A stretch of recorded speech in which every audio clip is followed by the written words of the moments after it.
రాష్ట్రంలో రాజకీయ, విద్య, ఉపాధి అవకాశాల్లో బలహీన వర్గాలకు 42% రిజర్వేషన్లు ఇవ్వాలని శాసనసభ వేదికగా చట్టం చేయబోతున్నామని, ఈ అంశానికి మద్దతు ఇస్తారో లేక వ్యతిరేకిస్తారో చెప్పాలని బీజేపీ నాయకులను మంత్రి పొన్నం ప్రభాకర్ డిమాండ్ చేశారు.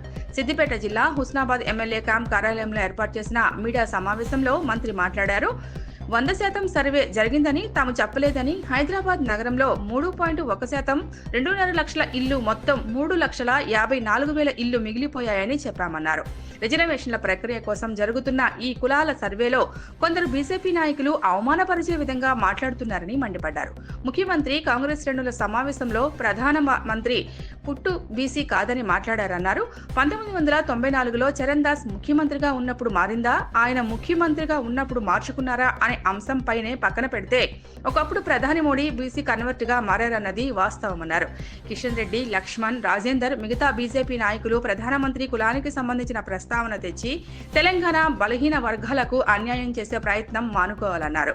తెలంగాణ ప్రభుత్వం నిర్ణయం ప్రకారం జరుగుతున్న సర్వేలో మిగిలిన వారికి 16వ తేదీ నుండి 28వ తేదీ వరకు అవకాశం ఇచ్చామని, వీలైతే హైదరాబాద్ నుండి ప్రాతినిధ్యం వహిస్తున్న బీజేపీ నాయకులు ఎక్కడైనా మిస్ అయిన వారిని చైతన్యపరిచి తెలంగాణ జనాభా లెక్కల్లో ఉండాలని చెప్పారు. 42% రిజర్వేషన్ల అమలు కోసం కేబినెట్ తీర్మానంతో పాటు శాసనసభలో చట్టం తీసుకొస్తామని, ఈ ప్రతిపాదనను రాష్ట్ర బీజేపీ నాయకులు తీసుకుపోయి ఢిల్లీలో ప్రధానమంత్రి ఒప్పిస్తారా లేదా అని ప్రశ్నించారు. తెలంగాణ రాష్ట్ర ప్రజలకు 42% రిజర్వేషన్లు కేంద్రం నుండి అన్ని రకాల చట్టపరమైన చర్యలు తీసుకునే పాత్ర పోషిస్తే బలహీన వర్గాలు బీజేపీ నాయకుల పట్ల ఆలోచిస్తారన్నారు. ప్రధానమంత్రి మొండికేసి సుప్రీంకోర్టులో అఫిడవిట్ పెడితే కూర్చుంటే ప్రధానమంత్రిని విమర్శించాల్సి వస్తుందన్నారు.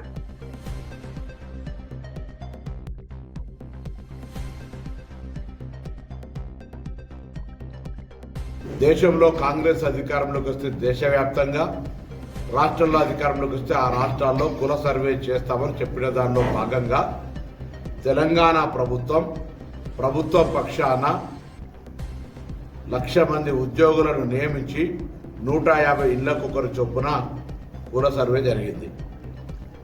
మేము మొత్తం 100% అయిందని చెప్పలే, 3.1%. అందులో హైదరాబాద్ లాంటి నగరంలో 2.5 లక్షల మంది ఇండ్లు, మొత్తం 3,54,000 ఇండ్లు మిగిలిపోయినాయని చెప్పడం జరిగింది. 1,12,00,000 మంది ఇండ్లకు జరిగింది, 1,15,00,000 ఇండ్లకు గాను అని చెప్పినాం కూడా. ఈ సర్వే జరిగిన సందర్భంలో అన్ని రాజకీయ పార్టీలు సర్వే జరగాలనే తీర్మానానికి అరాకొరా మద్దతు ఇచ్చి, సర్వే జరిగిన తర్వాత శాసనసభలో చర్చకు పెడితే కూడా అరాకొరా మద్దతు ఇచ్చి వాళ్ళ యొక్క బుద్ధిని చాటుకున్నారు. ఇలా జరుగుతున్న పరిణామంలో రిజర్వేషన్ల ప్రక్రియకు సంబంధించిన ఈ యొక్క సర్వే పరంగా, కులాల సర్వేకు సంబంధించి అవమానపరిచే విధంగా మాట్లాడే సందర్భంలో గౌరవ ముఖ్యమంత్రి గారు నిన్న కూడా కాంగ్రెస్ పార్టీ శ్రేణుల ఉద్దేశంలో మాట్లాడింది, భారత ప్రధానమంత్రి గారు పుట్టు బీసీ కాదు. సరే, 1994లో చరణ్ దాస్ గారు ముఖ్యమంత్రి కాంగ్రెస్ ఉన్నప్పుడు మారిందా, ఆయన ముఖ్యమంత్రి అయిన తర్వాత మార్చుకున్న అంశం పక్కన పెడితే ఎప్పుడో ఒకప్పుడు ఆయన బీసీ కన్వర్ట్గా మారినారు. కిషన్ రెడ్డి గారు అంటూ మిగతా కులాల గురించి మాట్లాడుతూ ఉన్నారు.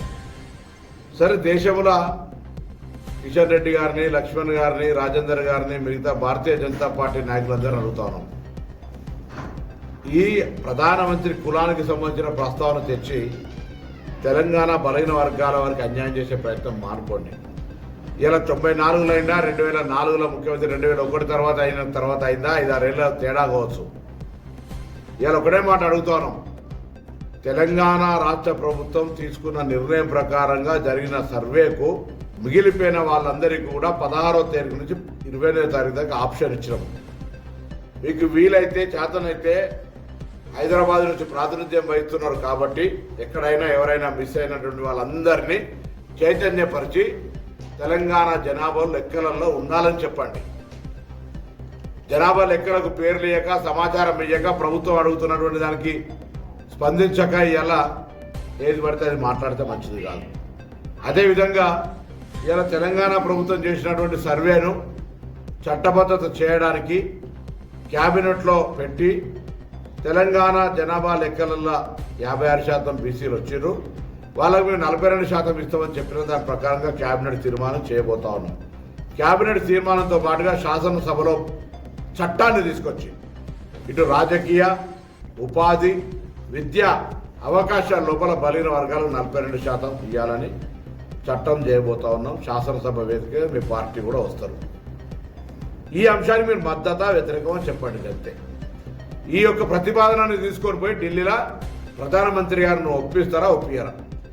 ఎక్కడ తెలంగాణ రాష్ట్రంలో శాసనసభలో ఆమోదం పొంది 42% తీర్మానం జరిగి ఈ కాగితం రాహుల్ గాంధీ గారి దగ్గరికి పోయిన తర్వాత ఏడ పార్లమెంటులో 100 మంది ఎంపీలను తీసుకొని దీని మీద పంచాయతీ చేస్తారో, దేశవ్యాప్తంగా ఎక్కడ ఇది అంటుకుంటుందో అనేటువంటి భయంలో పడ్డటువంటి వీళ్ళు రేవంత్ రెడ్డి గారి మాటలకు సంబంధించి వక్రీకరించి మాట్లాడుతున్నారు.